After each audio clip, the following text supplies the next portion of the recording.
So we're here with Martin Ward for our Wednesday interview. Martin is a man of many hats. He's a politician. He's the manager of a traveller service. He's on the board of directors of Involve, and I'm sure other boards as well. He's been the mayor of Tuam not once, but twice. So we're very happy to have you here with us today, Martin. Can you tell us a little bit about yourself and how you got to where you are today? Basically, I was born in the 60s in the Tuam area. I was educated in the Presentation Primary School and the St. Patrick's Primary. I never went on to secondary. I started working at the age of 14 years of age in a bedding factory. I worked there for 10 to 12 years and I ended up being foreman. I left that and I started working with the thing called the Tuam Traveller Support Group, driving a bus, and I decided to do a course on community development. I was always actively involved in the community by setting up programs with other young people of my own age at that time. And we did simple things like setting up soccer pitches and setting up walkways and just basically doing stuff around the town to make sure that your travellers are getting involved in younger travellers are getting involved in activities in the Tuam area, because in the early 80s, the early 80s wasn't nothing happened in this town for young travellers. They weren't really involved in clubs, soccer clubs, youth clubs, football clubs. They were finding it difficult to access anything, so we tried to address that. And in 1988, we set up our own youth club called St. Christopher's Youth Club, and from that, I got really involved in a lot of stuff. From that, you know what I mean? It kind of built up, and I eventually got involved with the Tuam Travellers group themselves by going on the board of management, and we took it from there. Very good. And what made you decide to get into politics? Because it's not a very common thing. I suppose the biggest thing is around the 1990s. It's not a very common. Yeah. Well, I suppose the other interesting thing is that we ended up getting our own premises around 1992.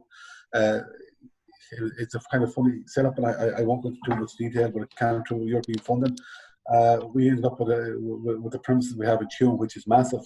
And when I say to people massive, in that we've got our own offices, we've got 6 offices, we've got our own conference room, 2 mini conference rooms, our own youth club, youth hall, our own computer rooms, the likes of our own boxing gym. Yes. Within the late 2000s, there around 2012, we ended up with the Tuam Community Childcare Centre, which had 50 kids in it at the time. Now we have 140 in it, and we ended up with allotments in the community house. So we're a fairly big organisation in this town, and we do represent a lot of people. But we do carry out an awful lot of activities. We have various clubs for girls and boys and young men, and the allotments is the initiative we set up a few years ago, and there was a good take up in the first years, but the last year or two it kind of declined. So again, during the week you might have seen your lovely bus. Yeah. We moved the bus over to the big double-decker bus, and we're revamping the whole allotments area. And since we've done that, we've got 6 uptakes so far. 6 young families want to do planting and stuff in the area. I was elected mayor of Tuam. I was elected to Tuam Town Council on the 11th of June 1999. I was nominated as mayor of Tuam in 2003 to 2004 and 2007 to 2008. I think the first time I was elected mayor, I was overwhelmed with the media response. We had RTE and we had Sky News, and we had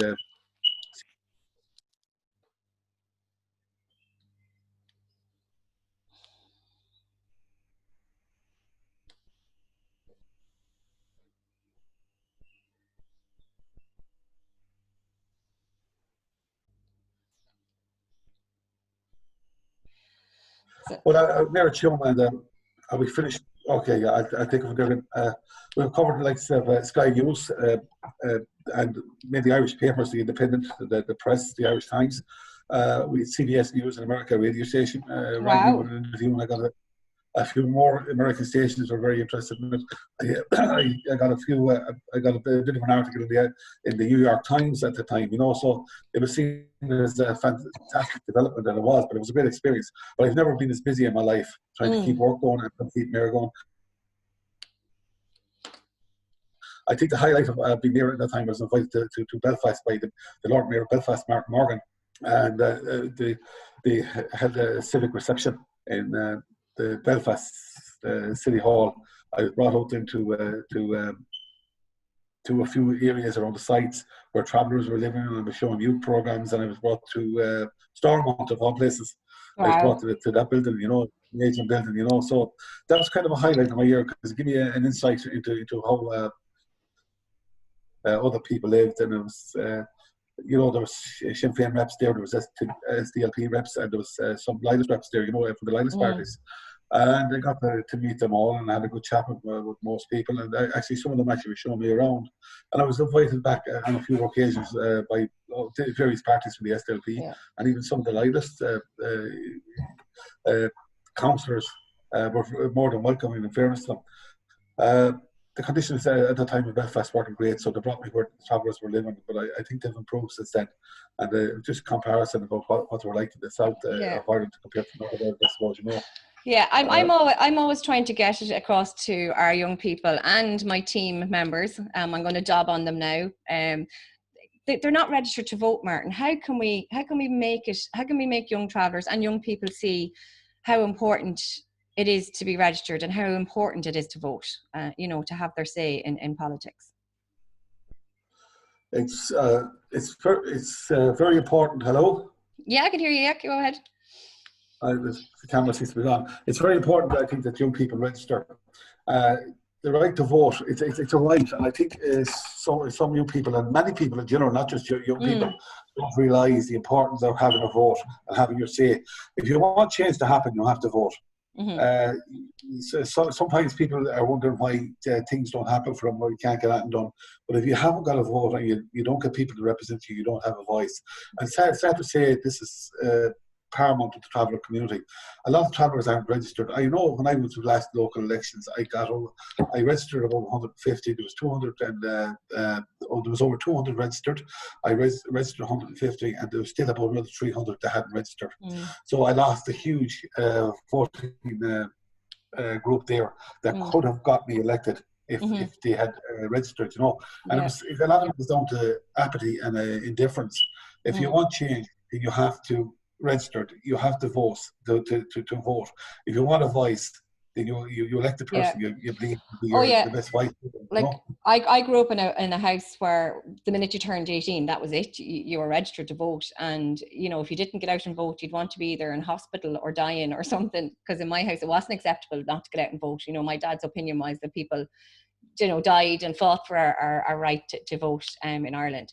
Why did you personally get into politics? What made you decide I want to get into politics? What was that big push behind you? I suppose in Tuam, I was always in that sort of thing. I was involved in local committees and local groups.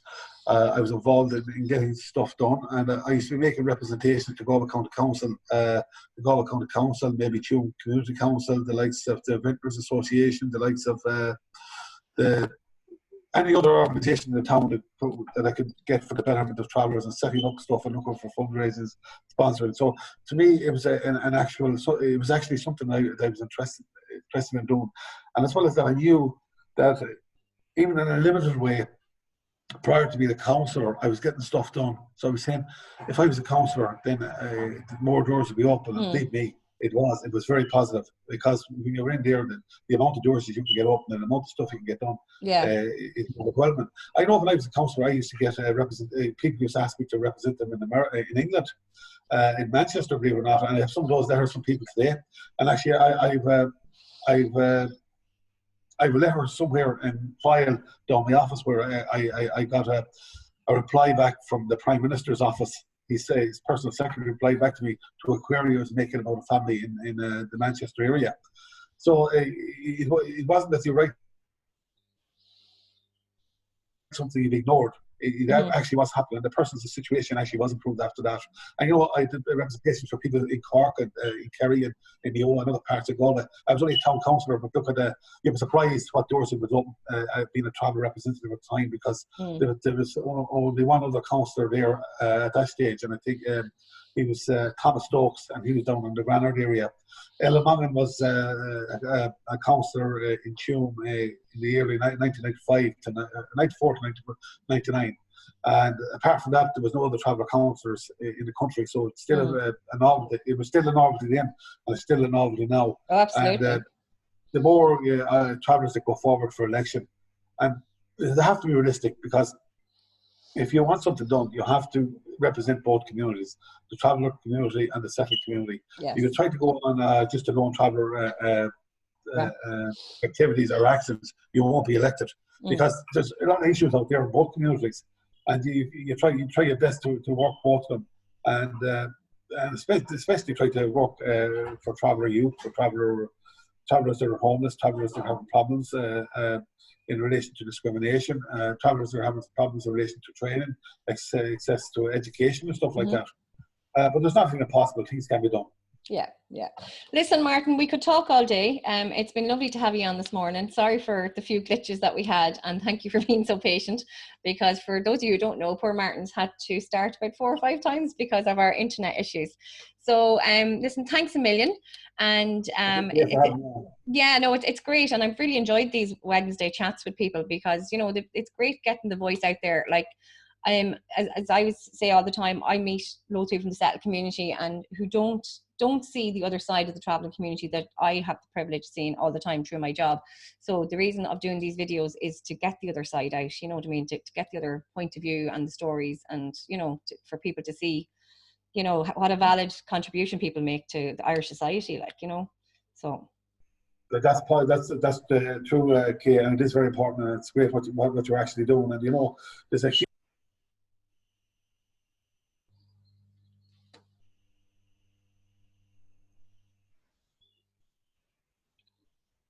time to get into a role, it stops. I know, it must be allergic to you. Listen, Martin, anyway, thanks a million for coming on, and we really do appreciate having your voice, and it's as I get the privilege of working with you, so it's great that other people can meet you as well. Okay, thanks a million, Martin. Okay, thanks for that. Bye. Thanks. Bye.